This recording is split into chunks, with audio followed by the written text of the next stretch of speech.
लिए बीजेपी और कांग्रेस दोनों ही पार्टियां चुनावी प्रचार कर रही हैं। अब आखिरी चरण में हरियाणा और पंजाब की सभी सीटों के ऊपर वोटिंग है। यहां पर अपनी पैच बनाने के लिए कांग्रेस ने अग्निवीर योजना को एक बार फिर चुनावी मुद्दा बना लिया है।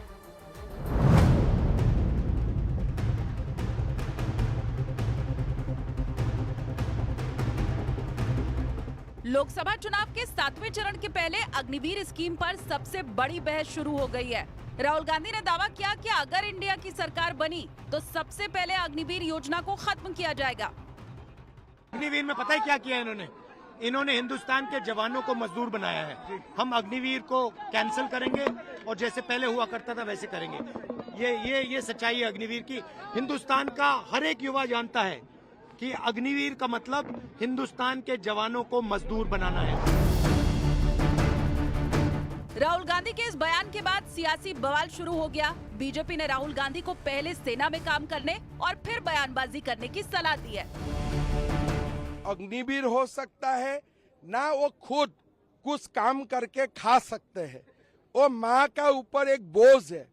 इसीलिए भारत का लोग राहुल गांधी को कुछ मौका देने वाला नहीं है। हिमाचल में गया, झूठ बोल के सरकार बनाया, कुछ नहीं किया। झूठ बोलने का अगर सरदार कोई है वो राहुल गांधी है।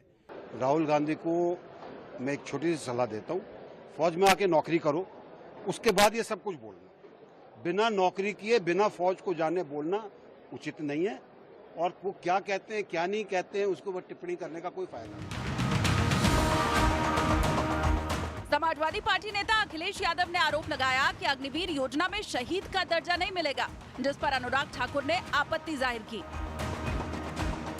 ये जो अग्निवीर व्यवस्था है, ये ऐसी व्यवस्था है जिसमें न केवल शहीद का दर्जा भी नहीं मिलेगा आपको, न शहीद का दर्जा है, न आपको तमाम सुविधाएं मिलेंगी। ये सब केवल अपने स्वार्थ के लिए ये व्यवस्था बनाई है। कांग्रेस ने पहले सेना को खत्म करने का प्रयास किया, रक्षा दलाली खाई, रक्षा सौदों में दलाली खाई, ना हथियार खरीदे बाद में और ना ही बाकी बुलेट प्रूफ जैकेट खरीदी। तो सवाल ये खड़ा होता है कि कांग्रेस ने देश की सेना को कमज़ोर करने का हर बार प्रयास किया। सेना के शौर्य पर प्रश्न चिन्ह खड़े किए और सेना को आगे बढ़ने और मजबूत करने की बजाय ये चीन के अधिकारियों के साथ बंद कमरे में गुफ्तगू कर रहे थे। विपक्ष अग्निवीर योजना को लगातार मुद्दा बना रहा है। खासतौर पर आखिरी चरण में हरियाणा और पंजाब समेत आसपास के इलाकों में इस मुद्दे को धार देना चाहता है।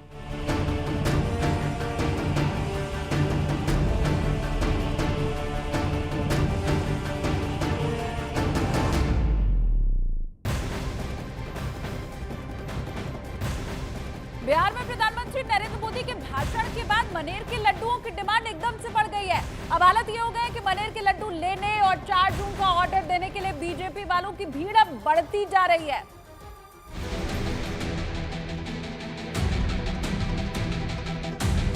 लग रहा है कि मनेर के लड्डू की ताकत भी बड़ी है। 4 जून के लिए ये मनेर के लड्डू तैयार रखिए। प्रधानमंत्री नरेंद्र मोदी के इस बयान के बाद बिहार में मनेर के लड्डुओं की डिमांड बहुत तेजी से बढ़ गई है। पटना से तकरीबन 30 किलोमीटर की दूरी पर मौजूद मनेर शरीफ का लड्डू वैसे तो अपने स्वाद के लिए पूरे देश में जाना जाता है, लेकिन लोकसभा चुनाव में प्रचार के दौरान प्रधानमंत्री नरेंद्र मोदी ने पाटलिपुत्र की रैली में मनेर के लड्डुओं का जिक्र किया और इसे और भी ज्यादा फेमस कर दिया। हम अभी उसी मनेर के एक दुकान में मौजूद हैं जहां का लड्डू काफ़ी फेमस है। दूर दूर से लोग यहां पहुंचते हैं लड्डू खाने के लिए और इस लड्डू का जीआई टैग भी है। तस्वीर एक बार दिखाने की कोशिश करेंगे जहां का लड्डू काफ़ी फेमस है। कहीं से भी लोग अगर इस रास्ते से गुजर रहे होते हैं तो इस दुकान में पहुंचते हैं लड्डू खाने के लिए। दुकानदार का भी साफ तौर पर यह मानना है कि जब से प्रधानमंत्री नरेंद्र मोदी ने यहाँ के लड्डू का जिक्र किया है, इनका बिक्री भी बढ़ गया है और 4 तारीख यानी मतगणना के दिन उसके लिए स्पेशल तैयारी भी शुरू हो चुकी है। प्रधानमंत्री से मनेर के लड्डुओं की तारीख सुनकर बीजेपी के कार्यकर्ताओं ने 4 जून के लिए पहले से लड्डुओं का ऑर्डर देना शुरू कर दिया है। इसके साथ ही दुकान के मालिक ने भी लड्डू बनाने की तैयारी तेज कर दी है। मनेर का जो फेमस लड्डू है उसका हम लोग 4 तारीख के लिए ऑर्डर भी करेंगे और अभी हम लोग हमेशा यहाँ से लेते हैं और खाते हैं। यहाँ का लड्डू का कोई जवाब नहीं है। जैसा कि कुछ दिन पहले विक्रम में देखे थे, हमारे माननीय प्रधानमंत्री जी ने इसी लड्डू का जिक्र किए और जब प्रधानमंत्री जी का मुंह से अगर किसी चीज़ का ब्रांडिंग हो जाए तो इससे बड़ी बात क्या हो सकती है हम लोगों के लिए। रैली में प्रधानमंत्री से मनेर के लड्डुओं की चर्चा सुनकर यहाँ के दुकानदार भी खुश हैं। दुकानदारों के मुताबिक पीएम के बयान के बाद पहले के मुकाबले लड्डुओं की डिमांड एकदम से बढ़ गई है।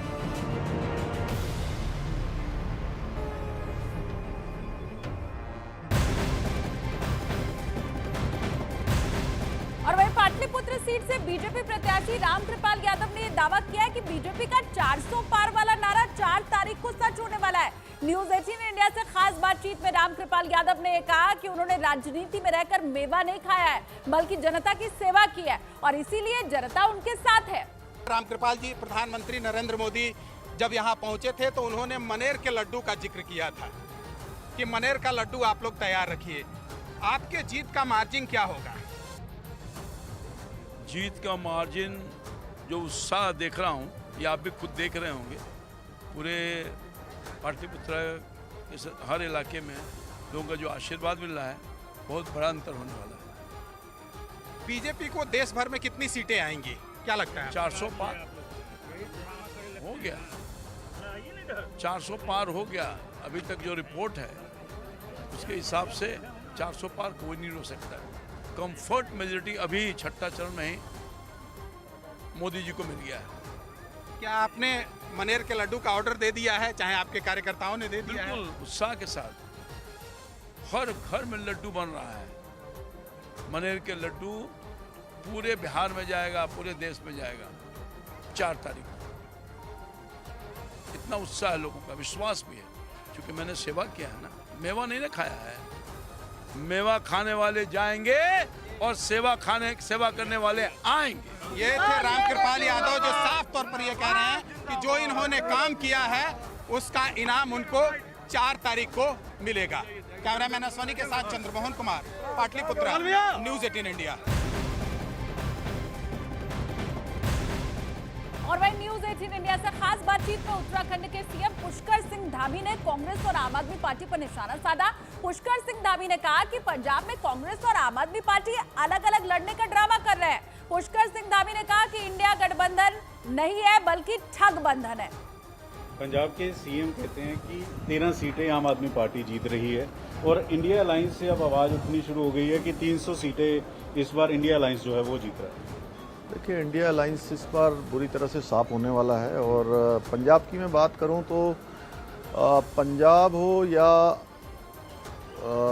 दिल्ली और हरियाणा, इन दोनों राज्यों में आप पार्टी और कांग्रेस पार्टी एक गठबंधन बनाकर लड़ रही हैं, अलायंस में लड़ रही हैं, एक साथ हैं, और पंजाब में अलग अलग लड़ रही हैं। तो ये ठग बंधन है, ये गठबंधन नहीं है। और यहाँ पर पंजाब में आप पार्टी की सरकार बनाई है, यहाँ की जनता ने, जनता अपने आप को ठगा महसूस कर रही है। अब अमृतपाल खडूर साहब से चुनाव लड़ रहे हैं, ऐसे माहौल में किस तरह से बीजेपी खासतौर पर केंद्र की सरकार नजर बनाए?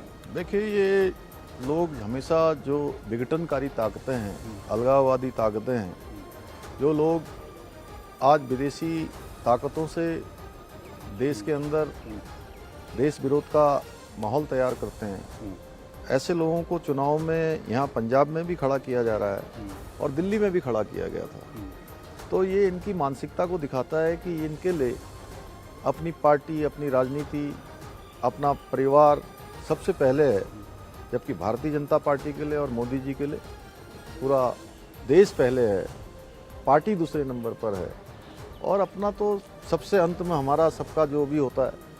तो हम लोग इस आधार पर काम करने वाले लोग हैं। हम पंजाब की जनता के समक्ष जा रहे हैं। पंजाब की जनता जरूर हमको आशीर्वाद देगी। उत्तराखंड और यूपी में सरकार बन गई बीजेपी की, 27 में पंजाब में क्या लगता है? पंजाब में बिल्कुल डबल इंजन लगेगा और यहाँ के लोग ये फर्क महसूस कर रहे हैं कि डबल इंजन होगा तो निश्चित रूप से पंजाब की तरक्की बहुत तेजी से होगी। बीजेपी इस समय पूरे दमखम के साथ इस समय पंजाब में उतरी हुई है और कई राज्यों के मुख्यमंत्री से लेकर कई केंद्रीय मंत्री